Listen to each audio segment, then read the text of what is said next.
Since taking office in January, Donald Trump has not shied away from sharing his thoughts on overseas sourcing and the trade imbalance. These policies were put on display when he asked the Department of Commerce to look into aluminum imports back in April.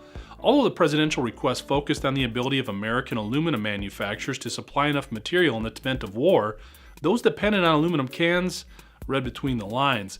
The president has repeatedly threatened to impose tariffs that would increase the cost of imported materials, like aluminum. The thought being that when more American companies buy from American manufacturers, more American manufacturing jobs can be created and maintained.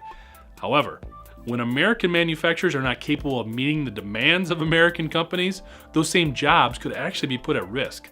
This is why a number of prominent breweries and soda manufacturers reached out to the president last week, warning about the impacts of protectionist trade policies.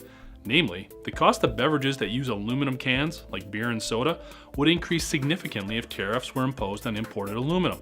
And because consumers typically don't like to pay more for stuff, jobs could be put at risk. According to the Can Manufacturers Institute, U.S. companies produce more than 96 billion aluminum cans every year, with 82,000 jobs tied to this production. A key ingredient needed for producing all these cans is bauxite.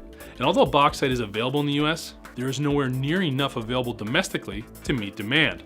Also, according to an article on Reason.com, even if every smelter ran at full capacity, the U.S. would still have to import more than 80% of its aluminum supply to make sure there are enough cans.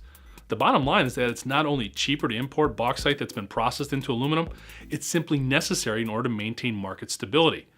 The White House was originally expected to release its aluminum trade policy in June, but that's been delayed to the end of the summer.